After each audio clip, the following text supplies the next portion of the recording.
Military life is hard, but PCS doesn't have to be.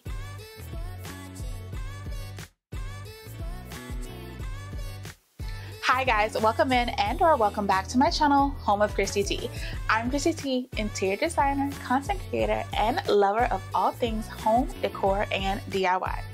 In today's video, we are continuing the series of PCS Like a Pro, and I will be sharing with you everything you need to know to pack in your suitcase, whether you're moving to Iwakuni and or from Iwakuni, Oconus. Now, if you've been following this series for a while, then you know that I have shared several videos within this series to help you transition easier when it comes to PCSing. So I highly recommend you go over and check out that playlist. It has been very helpful and you guys have made sure that I know that. So I'm super happy and always excited to hear your feedback on the videos that I'm sharing. And I'm always happy to hear that they are making a difference in your life and or being helpful to you. So without further ado, let's get started. Number one, the first thing that you should pack in your suitcase, and I would highly recommend this go in your carry-on or your book bag, is something that I actually made a whole video about, which will be linked up right here, is that you should have your PCS binder. Your PCS binder, like I went through in the previous video, is something that's highly important, and I always recommend that you carry it with you and keep it on your person while traveling. This contains all of your important documents. It's just going to ensure that you have a smooth transition when it comes to making sure everyone has the correct documents to get where you're going. Now, if you'd like to know more about the PCS binder and everything that you should be including in it, I highly recommend you check out this video right up here, which shares all the details of what should be included and what should not be included in your PCS binder. Number two is change of clothes. Now, I recommend this only because experience, and this is not just change of clothes for kids, this is change of clothes for adults. So quick story is that when we PCSed from Japan, we had a horrible travel experience, and we came into a situation where we did need an extra spare of clothes in our carry-on, where we weren't able to access our actual main luggage or our just big luggage, and we didn't have them in our carry-on. Therefore, you can imagine what that was like. But I highly recommend you have a change of clothes. That means top, pants, underwear, socks, all of the necessities that you need to change into if you had to in your suitcase for every person. So number three. So this falls under the same category of having that extra spare set of things in your carry-on, and this is going to be toiletries.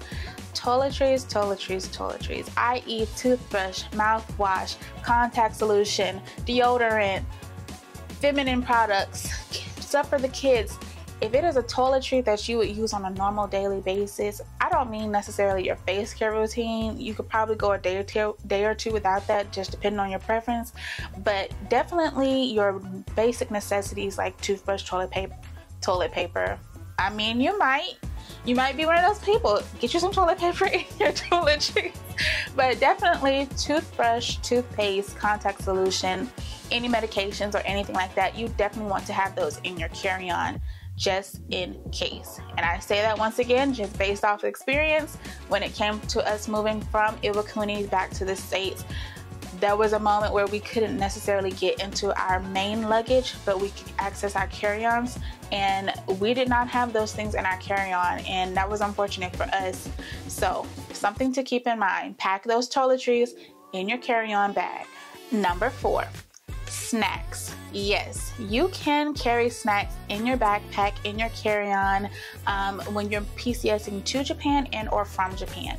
They count as food that you're going to consume within your trip, so I highly recommend you pack something for yourself, and if you have kids, pack something for them as well. It is a very long flight and you're going to want to eat on something other than the food that's provided during flight, so pack some snacks, some chips, some candies, or anything like that. And I highly recommend gum, especially for those who have the ear popping situation like me. Number five. So if you didn't know by now, and I think I touched on the topic of this when I was talking about using your PCS binder, is that you want to have USD in your other currency. So if you're moving to another country that's outside of Japan, you want to have that country's currency with you, as well as US dollars. Now, sometimes you land at different areas that require just US dollars, or sometimes it's according to that currency. For us, that was yen, which is Japanese currency. You want to make sure you have both, because sometimes like vending machines and things like that where you stop do not accept the opposite currency. So carry an adequate amount, enough of US dollars and yen for everyone accompanying you on that trip. Number 6. So this is highly very important. This is going to be things that you can use to occupy your time. Now, story time is that when we moved back from Japan, and also when we moved to Japan, there was a layover period that lasted for several hours. And specifically when it came to moving back from Japan, where we ended up having to stay overnight at one of the layover situations. And this is where it's going to come in handy to once again have all of these other things we've already talked about in your carry-on, but also this, which is something to keep you preoccupied. Whether that's a book, a tablet, a phone, something that can keep you busy, and if you have kids, something that can keep them busy in layover times and or down periods, even on the flight. So something to consider is to make sure each person has something to keep them preoccupied, as well as all things necessary to charge said things if they require those chargers, and if not, then whatever else is required to make them run properly. Alright guys, so that is going to be my full list of things that I highly recommend that you carry in your carry-on and or backpack to get on the plane headed to your next duty station, specifically if that is going Oconus or Oconus to Oconus, whichever it may be. Just always make sure that you are prepared, because you definitely don't want to be in the circumstance where you're not. You'd rather have too much than not enough. So I really hope that you guys enjoyed coming along for today's video, and as always, I will see you guys in next week's video. Bye!